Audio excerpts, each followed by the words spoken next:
Hello and welcome, it's Chris from Christopher Holt Training, and welcome to this ad hoc tutorial, slightly off the cuff. I'm probably going to start doing some more of these because they are quite useful in the way that I'm currently sat just replying to some YouTube comments on my tutorials.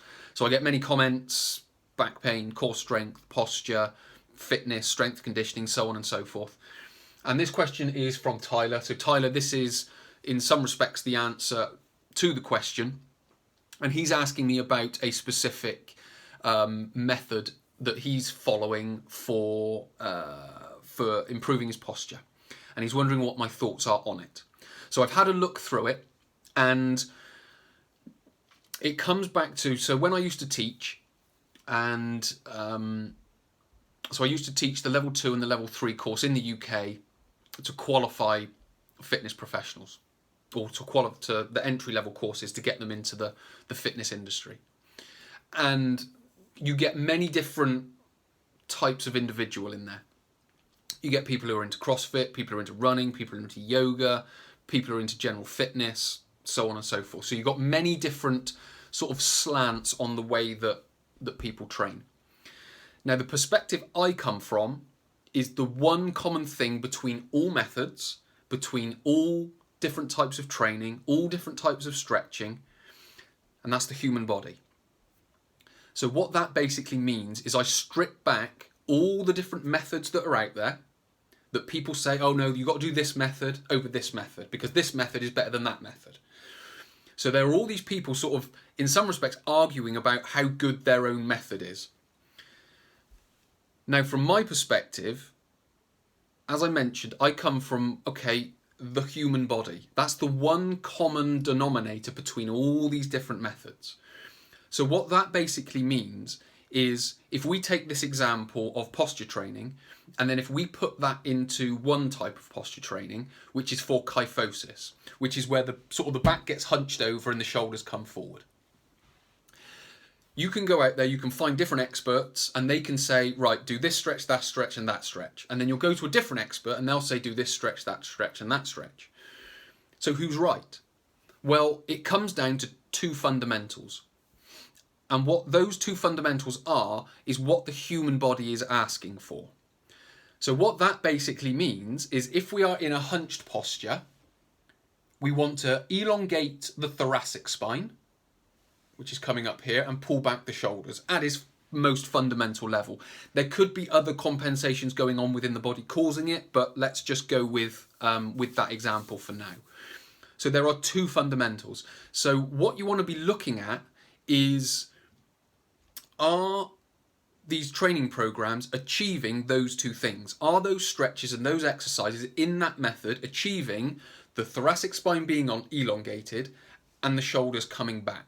If they are, fine. It's fine, because there are many different ways of achieving the same thing. I have said this for a very long time, that exercise, training, fitness is basically, or all the methods out there anyway, from all these experts, is a different way of achieving the same thing, as long as you know the principles. So for example, when I used to teach the level 2, level 3, they used to have to write a progressive program of taking someone from where they are to where they want to be with regards to a goal. So a lot of people would come up to me with their program and say, is this right or is this wrong? So I would look at the program and say, well, okay, so what's their goal? Their goal is to improve their fitness. Okay, well, let's just take it as a runner that wants to improve his, his minute mile or his 5K time or something like that. Well, okay, are you getting them to run, be it outside or on a treadmill? Yes, I am. Okay. Are you, over a period of weeks, getting them to run faster on that treadmill at a certain pace or at a certain time or whatever it is? Yes, I am doing that. Well, okay. Are they running at a pace at the end faster than they were capable of doing at the start? Yes, they are. Well, okay, you have made a progressive program. Yes, you're going to get experts. So someone who's more got a sort of a core strength slant, well, they're going to be saying, well, you need to have core training in it. If you go to someone for CrossFit, oh, you need to be doing certain workouts, big movements to get your hip extension and so on and so forth. So you're going to have different slants, but when you strip it back and just say, well, okay, here's this individual, let's just say they're injury free, they want to improve their 5k time, they're running at a certain pace per kilometre. Are you achieving that? Are you achieving that on a treadmill? Are you achieving that out on the road? Yes. Okay, fine. You have achieved, with that individual, with their biomechanics, with their lifestyle and their goal, you've achieved that over a period of 6 to 8 weeks. So that's what I'm looking for. Now, if you want to add core strength into it, then yes, it's probably going to help. If you are going to add in a CrossFit style interval HIIT type training, again, that can help, but you won't know until you do it and then they come out the other side. So in some respects, you've got to strip the training back to the principles. Are you making them run faster over a period of weeks? Yes. Okay, good. We're ticking the box. We've then got to go through a reflective type questioning process to be then able to go, well, did that work? What could I improve on? What else could they need? So on and so forth. And then you upskill. So again, as I'm talking about this is for your beginners in the fitness industry. Obviously, people with experience are going to have a different slant on it. But yes, I may have that slant on it, but I can't then impose that on that individual. That individual is on its own learning journey. So I've got to be able to strip it back and say, well, are you achieving what they want to achieve? Yes. Okay, you've ticked that box.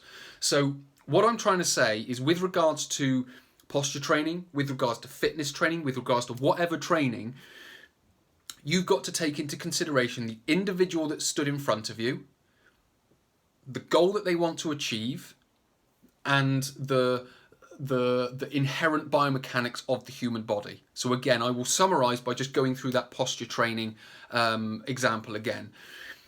When we talk about kyphosis, it's about rounding here. When we talk about correcting it, it's about extending and pulling back here. So are we doing that in the stretches and the exercises that we're giving them?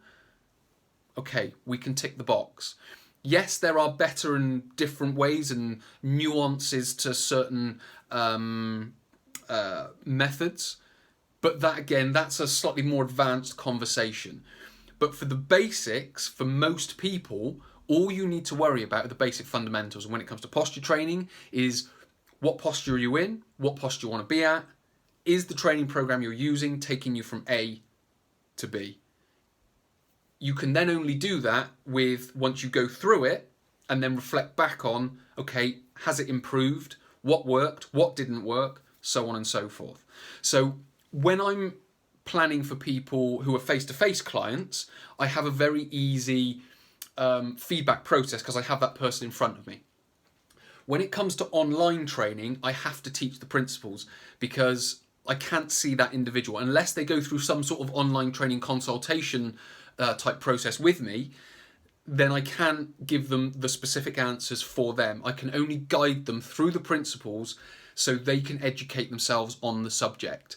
That is also what I try to do with the individuals that come to see me, is I try to upskill their knowledge so they can, in a sense, decipher it themselves. Because I do get a lot of, is this right? Is this wrong? Is this good? Is this bad? And in some respects, it is and it isn't. It depends on the individual. It depends on the biomechanics of that individual, the goals of that individual, the mindset of that person, the biases with regards to exercise that person has. So there's a lot of variables that come with it as to how I go about choosing the answer that I give. But for now, again, as a quick summary, strip it back down. If it is that hunchback posture that we're looking to improve, are those stretches achieving that, extending the thoracic spine and pulling the shoulders back? So that is quite a long-winded answer, and I've repeated myself quite a lot over that to try and sort of get those fundamentals across. So when I am answering YouTube questions, when I am talking to people, I will go through some sort of questioning process to dig a little bit deeper if I can. If I can't, I will just, again, share with them the basic fundamentals of, is that achieving what you need to do for you? If it is, then keep doing it. It's not a problem. If it's not, then you need to think about correcting that, which is a self-coaching process.